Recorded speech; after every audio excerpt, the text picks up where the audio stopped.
હવે પહેલી વસ્તુ કે ઇષ્ટ અને અનિષ્ટનું જે આખું જે ગણિત છે એ કેવું છે, તો કે તમે ઈચ્છો કે ન ઈચ્છો, તમે વિચાર્યું હોય કે ન વિચાર્યું હોય, ઇષ્ટ અને અનિષ્ટ તો આવતા જ રહેવાના છે.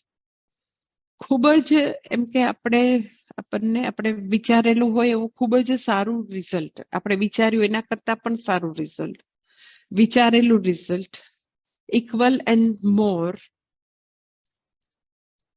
લેસ અને અપોઝિટ, 4 પ્રકારના કર્મફળ જે ઇક્વલ અને મોર જે છે એ હંમેશા ઇષ્ટ છે, ડિઝાયરેબલ છે.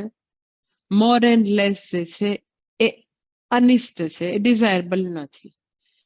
તો તમે ઈચ્છો કે ન ઈચ્છો, એ ચારેય પ્રકારના કર્મફળ એના કાર્મિક નેટવર્કથી આપણે જેવા વાવેલું હોય, જેવા કર્મો પૂર્વે કરેલા હોય, તો એ તો આપણી સામે રોજે રોજ અનફોલ્ડ થતું રહેવાનું, આવતું જ રહેવાનું. વણમાગ્યું ઇષ્ટ પણ આવશે, વણમાગ્યું અનિષ્ટ પણ આવશે. શા માટે? તો કે મનુષ્ય શરીર જે છે એની વ્યાખ્યા જેવી છે. આ જે એનો મનુષ્ય જન્મની ઓર સ્થૂળ શરીરની વ્યાખ્યા જેવી છે, સુખ દુઃખ ભોગ આયતનમ, તો એ તો આવ્યા જ કરશે. એટલે સૌથી પહેલું એનો ઇષ્ટ અનિષ્ટનું ગણિત કેવું, તો કે ઇષ્ટ અને અનિષ્ટ તમે ઈચ્છો ન ઈચ્છો આવ્યા જ કરશે. પરંતુ ઇષ્ટ અને અનિષ્ટમાં મારો રિસ્પોન્સ જે છે એની ઉપર મારો પૂરેપૂરો કંટ્રોલ છે.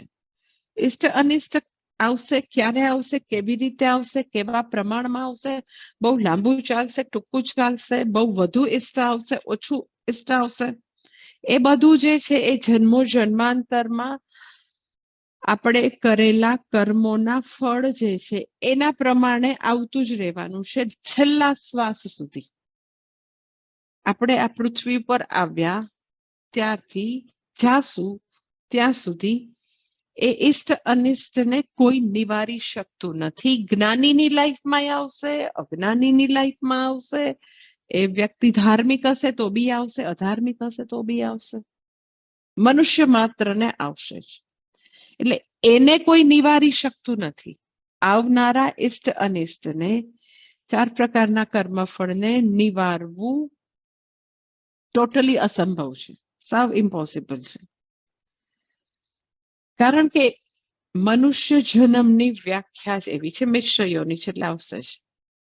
પછી એનું પ્રમાણ જે છે એ તો કે આપણે જેવું વાવેલું હશે. પરંતુ ભગવદ્ ગીતા ભણીએ, સત્સંગ કરીએ, તો ઇષ્ટ અને અનિષ્ટની સામેનો મારો રિસ્પોન્સ કેવો હોય, ત્યાં આગળ હું બરાબર મારું કામ કરી શકું.